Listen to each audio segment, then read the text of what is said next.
suppose people could understand anyway by supposing what had happened. That the boy and Vernal were born in Leamington to begin with, shortly after the first 2 years of marriage with my mother and father. But when they started to go up to Canada and into Idaho, I suppose that Ilda and Gazel, they were next. First Lavoy, the oldest, and Vernal the next, and then comes Ilda, sister, and Gazel. And I think they were born up near Goshen, Idaho. They were in Goshen. Leonard, I'm not so sure about where he was born, either in Goshen or Egan or one near there. Anyway, between the two places of Goshen and Egan, St. Anthony, Leonard was born, Clayton was born, Doyle was born. I know he was born up in Egan. I'm not sure about Ortella, which came next, whether she was born in Egan or not, because I'm going this just from memory. Well, we got that on the family group sheets. You got it anyway. You don't have to worry about that, do you? Anyway, I just thought I'd get the flow of how they were born there. Mm-hmm. But anyway, in Draper, I failed to mention something that happened in Shelley that's very important. And that is, at this period of time, part of that time we were living in Shelley, Vernal, Gazel, and Leonard went to California, Southern California. And they lived mainly, I think, in Oceanside. By this time, Ilda had married Guy Williams. They called him Cook. And Cook was, of course, down there. And Ilda went with her husband down there. And, of course, Gazel and Leonard went also, and Vernal, too. I don't know whether Vernal went at the same time, but he was down there also. And later on, I don't know the exact time that they went to California, but in 1927, the same year that my mother died later on, there was an outbreak of typhoid fever in our family, and Leonard drank some of the canal water there that we irrigated with and got typhoid fever. And that's a terrible thing to get. It was in those days, at least. I'm sure it would be in any day, but they have better ways means now of getting rid of typhoid fever than they had then. And finally, Leonard got so bad that they had to take him to Idaho Falls, and they operated on him. They opened him up, and there was nothing they could do. He died in the hospital. And I guess the perforation of the certain parts of his intestinal tract was perforated, or whatever you call it. And I remember they brought him back to our home there, and we had a funeral in the Shelley, and then we had the long trek with cars that were clear on up to St. Anthony, where he was buried just west in the Parker Cemetery in Parker, Idaho. Now, Leonard was a wonderful young man, very fine-looking young man. I really, being older than I was, I didn't have a lot of contact with him, but I remember what a fine-looking young man that he was. I think he was only about 18 and a half or 19 when he died. Doyle also got the typhoid fever there by drinking this canal water. Doyle was really sick too. And there were times when he was completely delirious, completely out of his head. I remember we'd have him in the bedroom in bed, and he'd holler really loud. There's a snake in the bed. There's a snake in the bed. He was scared half to death. And Mother would go in there and make out like she's taking it out, reach under the covers, make out like she's getting the snake out of the bed.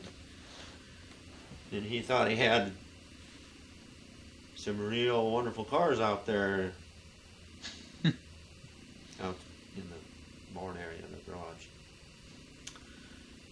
Yeah, he thought he had a Rolls Royce and a pure sackful. And, he had imagined a lot of things. But he finally began to snap out of it. I'm not going to mention all the details of that, but it's a terrible disease. It's an intestinal thing where the reaction is not so good, to say the least. The Doyle, he finally began to snap out of it, and if Wendell and I or anybody would say, "Oh, you haven't got nothing out there, what are you talking about?" and razz him a little bit, as he was beginning to get better, he'd be up and around a little bit, made him be real weak. And he'd start to chase us around the house, and he couldn't catch us. Doyle, he recovered. So we can see that perhaps destiny or providences of God had it in the making before it was made what was going to happen in the future concerning all of these people in this family. We don't really realize that the Lord, He's over all and allows things to happen, the deaths that occur in the families and so on. Well, anyway, we left off there in Draper, didn't we? Well, anyway, after Mother died, we stayed there until following spring. And somehow or another, my dad was persuaded to go in nearer to Salt Lake City and buy a nice little Spanish bungalow on Helm Avenue, just off State Street. And that was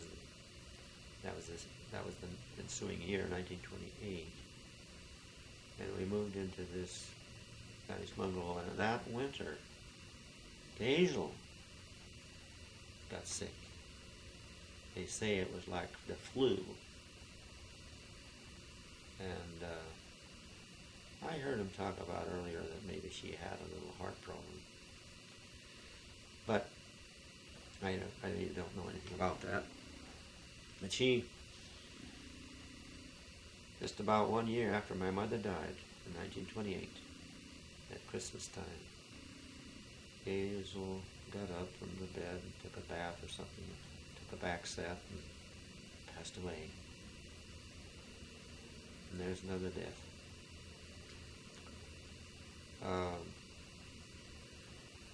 Had the funeral, of course, and the body was shipped up to Parker, Idaho again, and buried right where my mother, little Zola, was buried, and Leonard was buried.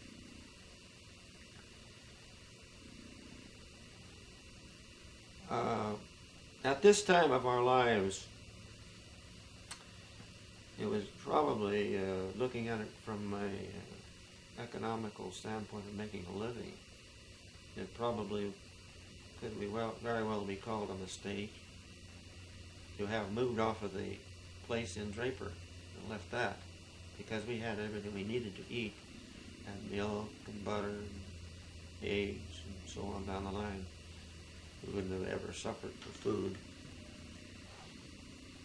But for some reason we moved there up to Helm Avenue, just about 5 miles or so south of the Capitol building in Salt Lake City. Things were tough. It was during the Depression. My father, I guess, all practically, I don't know, I never did question, he was a young person at that time, how much money he had, but money must have been pretty scarce, because we charged some of our groceries at the red and white grocery store on State Street. And it's my evaluation that if it hadn't have been for some large oil company digging a pipeline we put a pipeline through the upper areas of the mountains there near Salt Lake City, where Ilda, or not Ilda, but Cook and Vernal and Clayton, and even my dad went up there to get a job, this pipeline. And several of them did get a job on this pipeline. And if it hadn't have been for that, brother, it would have been mighty tough sledding about that time. Providential come along there and made that happen, I suppose, because we were able to continue eating and making a go of it at that time.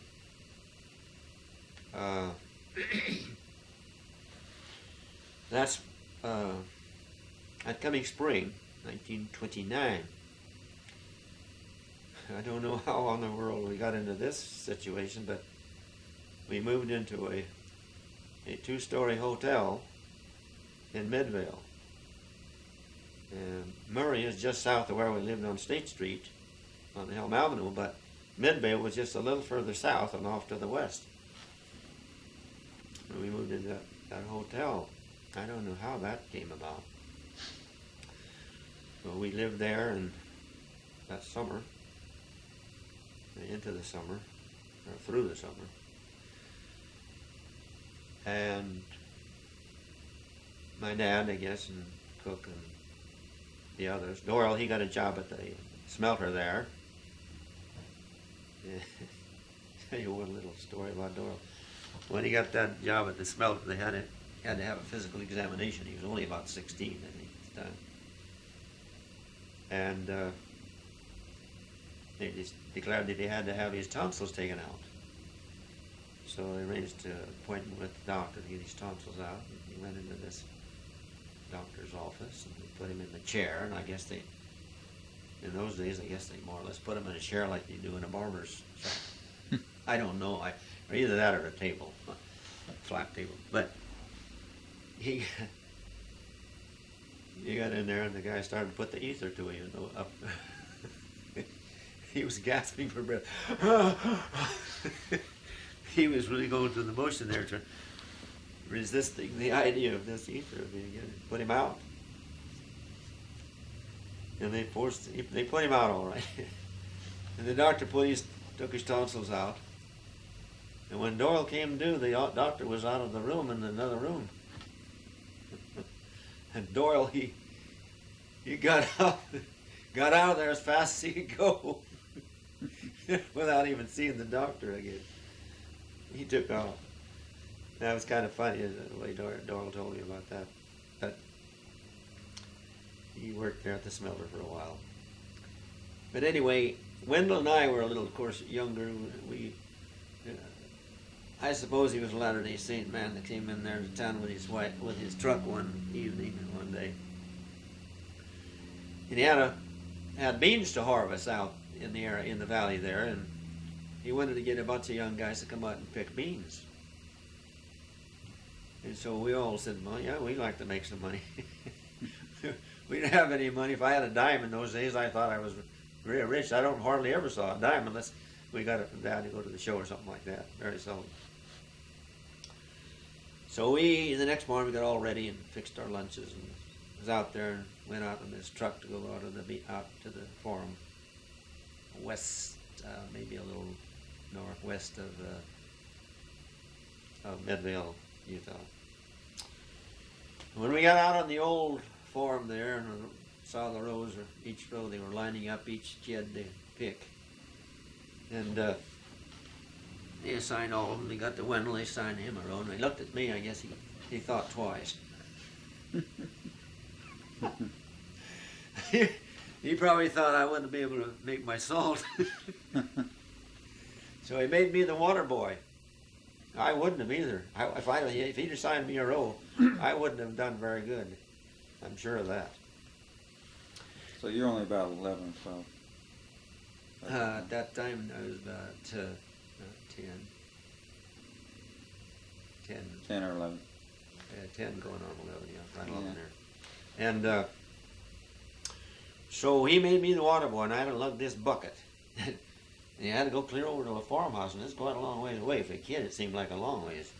To pack this bucket of water, and that's about all I could do was pack that bucket. And Wendell, he gave me 9 cents an hour. That was my wages. 9 cents an hour, and that equaled about the same as what they could do picking the beans. And we earned enough there. I don't know how long we worked there. Couldn't have been too long. We earned enough to buy us each a suit of clothes before the fall school began. And Ilda went up to Sugar House, which is in Salt Lake. You probably heard of Sugar House out. And Carmen lives out there near Sugar House. And bought us each a suit of clothes. And I suppose that Dad had already talked to the rest of the family, Cook and Ilda and all the rest of them that were living here at the time. That Dad was wondering what to do with us two boys. Things were not working so well as far as an income was concerned. So he decided, he contacted Aunt Hilma and Uncle Brig in Leamington, which is about 125 miles south of Salt Lake City, down in this small farming community of Leamington. And Dad decided, got the permission and decided to send us, Wendell and I, down to Leamington. And we had, of course, a new suit of clothes, which was helpful, and I suppose all the necessary clothes we needed. So Dad took us down to Sandy, which was a little further south where the train stopped. Passenger train stopped at Sandy and put us on the train one evening. And when I got to the train, I just climbed on the old train and marched right on in. And Dad had to send Wendell up in there to go in and get me back out and bring me back out so I could say goodbye to him.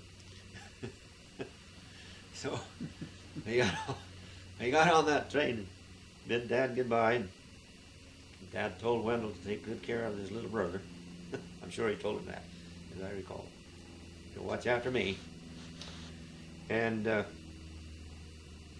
he got on that train. And I guess it wasn't long after a while we got a little bit, sleepy, because it was close to the night. And we were wasn't long we were fast asleep because it got dark before long. We were fast asleep. And that train pulled into Leamington about 11 o'clock at night, or maybe a little later, 11:30 maybe. And the old conductor come back there and woke us up and said, "Okay, Leamington, it's time to get off, boys." So we got up,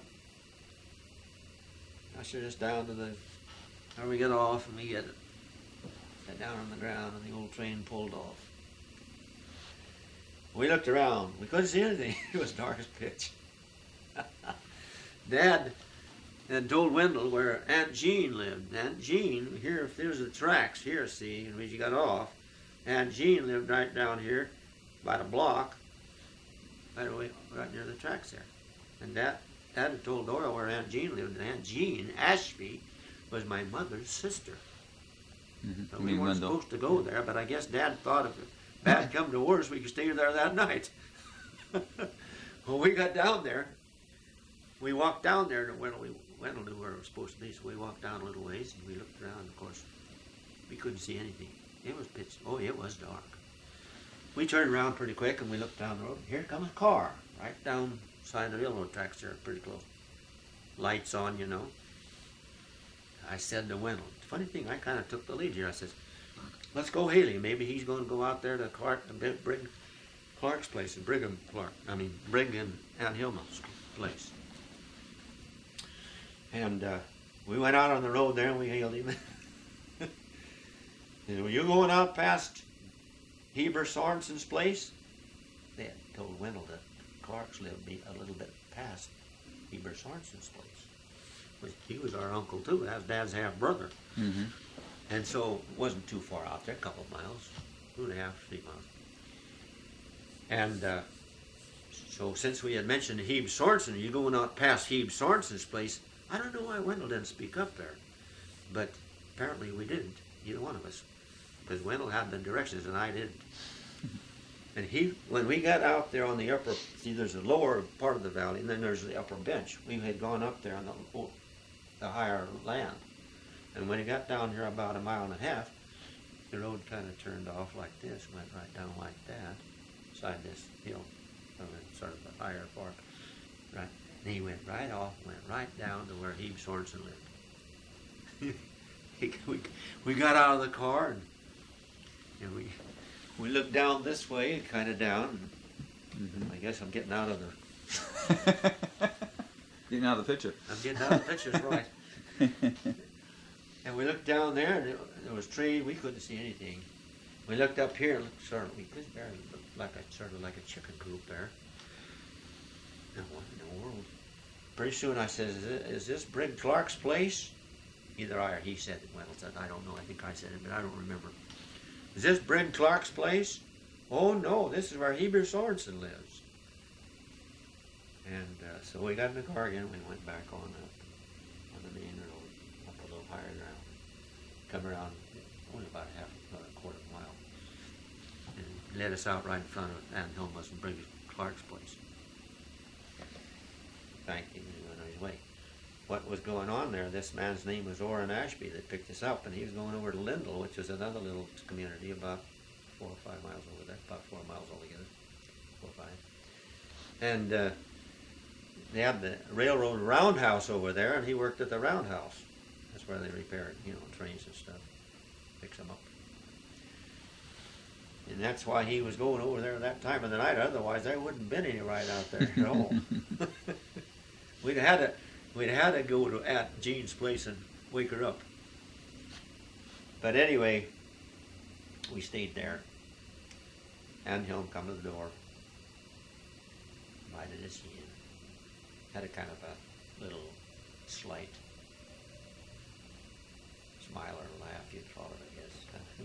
Kind of she had a funny little way of dressing herself.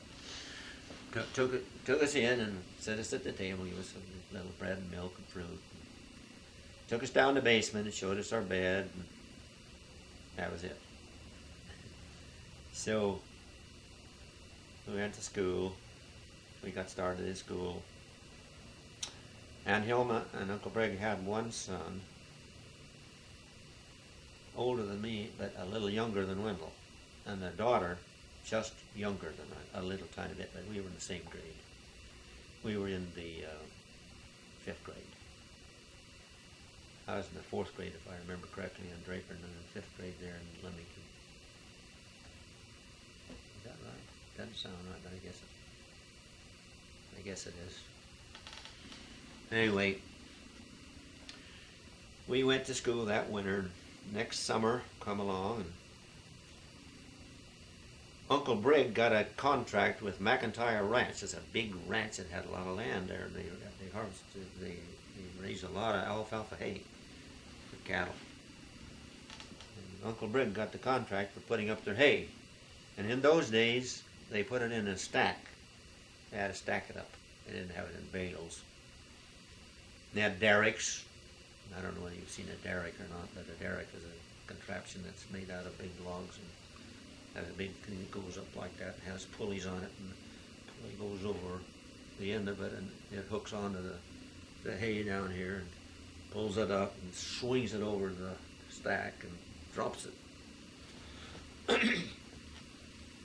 I remember I rode the derrick horse. The derrick horse is the one that pulled the cable out, pulled the load up. As he pulled the cable, it pulled the load up like that. And you'd bring the horse back, and then each time they had something off with a hay rack, they would back up and then pull it out again. But anyway, Wendell got a job with Uncle Brig there, mowing hay. And in those days, they were just single mowers with a mower that went out to the side. You've seen them, haven't you? That as you went along, the teeth of this saw cut the hay off as you was going along. Well, Wendell got sick one day, and I had to go over there and take his place. I didn't have to, but I guess it was a thing to do. But I remember following Uncle Brig around. We'd make a swath. We'd go around down that way, and then we'd go that way, and then he'd way over there, and he'd come down that way, and come back this way, and we'd just keep going around until we cut that all off. And I was going around there. I could see he was quite a ways down ahead of me. And one day the horse stopped or something, and I stopped him, I remember. And I slipped and hit my knee on this solid iron there on the machine. And I guess I was thinking about it pretty strong. I had fainted. Of course, I didn't know I had fainted. I didn't know I'd fainted. Here I've fallen off the back end of the seat on the ground. And the hay, after you cut it off, is kind of sharp. I could feel a few scratches on that. And got up and was quite marveling over the fact that I had fainted. Well, anyway, I guess I stayed out the day there. I've kind of forgotten now, but Wendell came back on the job. But that summer we helped him put up the hay. I don't know if we ever got paid for that. I guess we did. I don't know whether Wendell ever collected on that or not. But if we didn't, Uncle Brig was entitled to the money regardless because we were staying with him, you know. Mm-hmm. Anyway, we started school the next fall. And we went up till Christmas time. And Wendell went up with Eldon, that's our cousin, to the mountains to get a Christmas tree. And I guess they didn't have much to eat, and it got real cold, and the body got, pretty well taxed. And the next day, Wendell was sick. He had a stomach ache. He had amazing pains down here in his stomach. And of course, Aunt Hilma, I didn't really know what to think about it. And Aunt Hilma, she didn't quite know what to do. And about second or third day, she called the doctor in Delta, and he came. He examined Wendell when he got there. Got him in the bedroom. When they come out, they announced and said the appendix had already burst. They'd have to take him to Delta, which is about 20 miles away, and operate on him immediately. And right at that point, immediately after they said that, I fainted.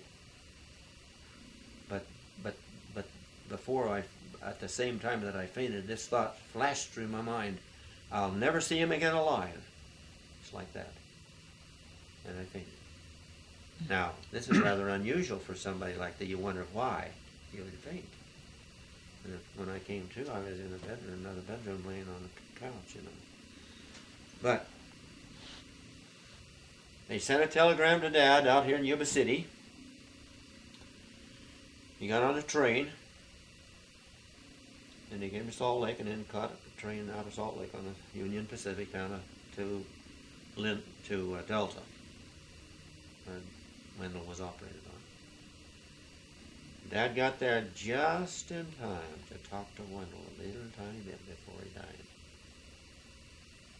And of course, Wendell had one of the people there in Leamington made the, what do you call it, casket? Made the casket for him to be buried in. And he was buried right there in Leamington Cemetery. The funeral was held there too. But that was the last of that part of the country. Dad, he got on the train and Wendell and went back to Salt Lake City, and finally got on the train and came to California. The Western Pacific Railroad came down the Feather River Canyon. Portola was in the middle of the night, by the way. Portola, and then we finally got into Oroville about morning time, and then came running up south to Marysville. We got off the train in Marysville. And in Marysville, the tracks are quite elevated, high up above the other part of the ground, and there was a stairway leading down like that toward the road, the sidewalk, or the road that came between Marysville and Yuba City. And I was pretty good at whistling those days. I learned how to whistle. And we saw a car go by, an old touring car go by, going into Marysville. Just got off of the bridge coming down. Mm-hmm. and it was old Vernal, brother. And I whistled. He said, "There goes Vernal, stop him." So I whistled, and old Vernal heard us, and he stopped for us, and we got down there and got in the car, and he took us on over to Yuba City, where we lived in 811 Olive, or I guess it wasn't 811 at that time, it was right across the street, 811 Olive Street. So was your dad planning on taking it to Yuba City anyway, or? Was he planning on taking me to Yuba City? Yeah. Well, that's where he planned. He certainly must have planned, I mean, because that's where he brought me. Is that when right after Wendell? Right, shortly after it. Okay, Just so. a day or so, or two, whatever it was. Yeah, so he was already there, so he might as well take you while he was there. Yeah, yeah. I see. He ran on into California. I was in the 6th grade. Yeah, I was in the 6th grade. I was Leamington 5th grade the first year, and then the next year we started. I was in the 6th grade, so when I come out in the middle of the year, I come out here first part of January. I got started in the 6th grade. And I remember as a little, when you're that old, then you're not very big for your age anyway. You're kind of inexperienced and tender and a lot of things like that. Went to school in the 6th grade, and we had different type of school here somewhat, and they had different teachers. They had one for English, they had one for geography, one for history, one for hygiene, and all the rest. The English teacher was an old lady by the name of, we called her Old Lady Edwards. We shouldn't have really did that, but that's what we did. And she was pretty strict. I'll tell you, she'd give you an assignment, she expected you to get it. So she gave us an assignment, and then about that time they were talking about synonyms and antonyms. I'd never heard tell of them before. I hadn't heard of that before. So she gave us an assignment to do, and boy, as soon as I got out of school, I forgot all about that stuff. That was as far from my mind as anything could ever get. Never even came back in there till the next morning. We got it in front of the class, and how many of you did get your assignment? Real sharp kid. I was the only one, the whole son of a gun in class. Held my hand up. Go to the office. And I didn't even know where the office was. Well, anyway, I got out of the school there and started across the thing. And I don't know why, but I must have had an inkling where it was, because I started right in the direction. And I got over about 3/4 of the way over across the school grounds, because this school was along the side like this, and it went like that. See, it was on this side, on this street, the street where I was in, and over here, and then there was a great big building, a white building here, and then another part of the building went along that other part of the street. So I was going catty corner to the end of that other part of the school. And I run into the principal about 3/4 of the way over there. And I was crying. And he said, "What's the matter, son?" He was kind of nice, I said, Mrs. Edwards sent me to the office. I don't even know whether I told him why, but I told him that she sent me up. Well, he put his arms around me, and we started to walk back to where I come from. Go on back to your room, and that's all he said. Well, went there the 7th grade too. That summer, Artella was staying with Dad there in Yuba City, and Clayton was there quite a bit at the time. Dora wasn't there. He was down in Southern California with cooking out of it. So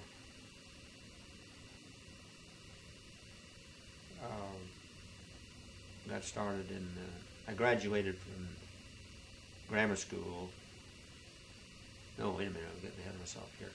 In this was 1931 when we came into Yuba City, but when school ended that spring in the summer. Artella's boyfriend, Dwight Williams, had a nice little blue Ford Roadster. Had a rumble seat in the back of it. Had a single seat in front. rumble seat in the back. And he was real nice. He took me around with him a little bit because he's our fellow's boyfriend. And that summer, Dad and Dwight Williams and Ortella and I got in that little Ford Roadster, Ford Model E, and decided to go down to Imperial Valley. That's where Eildon Cook was and Doyle was. Calapat, C-A-L. I don't know how to spell it, Calapat. Calipatria, I guess they call it Calapat. We call it Calapat. That was a long trip, wasn't it? Quite a while, yeah. And I was in the rumble seat.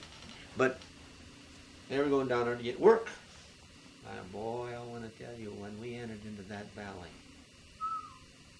it was hot. It was in June. It was so hot that our faces turned red. We had then experienced that quite that way before.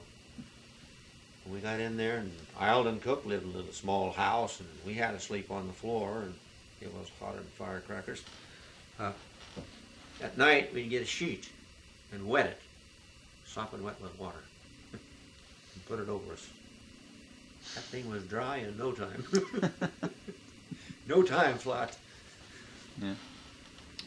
Well, anyway, we were down there, and I was in the 7th grade that year, coming when we started school that year.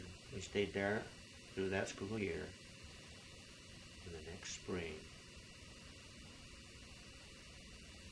Doyle and Dad and I decided to come back to Yuba City. Oh, your dad went down there with you? Yeah. Oh. And he and Dwight and Ortella sat in the front seat, and I sat in the rumble seat. Well, anyway, they had various jobs down there. They'd take anything they could get, if it was dishwashing in a cafe or whatever it was. Baling hay. I remember I went out with them baling hay one night. One night, it was the longest night I ever spent. They probably worked at night because it was cool. They worked at night because it was so hot. What would happen, it would get the leaves of the alfalfa so dry and crumbly that it would all fall off. They didn't want that to happen, you know. So what they did, they baled at night. And I remember going out there wondering when this night would ever end. But yeah, finally did. But anyway, that following summer, by this time Doyle had an Essex, or I guess it was Doyle's car. It was an Essex Super 6, a sedan, and if you went down the street 35 miles an hour, you'd think you was going 70, the way the engine sounded. Well, anyway, that was some car, that Essex. I thought that was a terrible, worst car I ever saw. And when we came back to Yuba City, all the way up from Southern California, that's what we traveled in, that Essex. And I don't know whether these guys, Dad and Doyle, knew much about cars in those days. They must not have done, because I don't even know whether they had very good mechanics that could tune them up and make them run right. But we got coming over the grapevine out of Los Angeles there, the big, over the mountains. Mm-hmm. And in those days, it was a grapevine.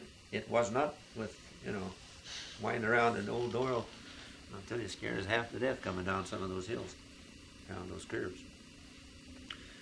We had to get out and push the old Essex over the last couple of hills there to get over the top. But when he started down the other side, let me tell you, that thing knew how to coast. Scared the life out of us. Thought we was going to go off the edge there a few times.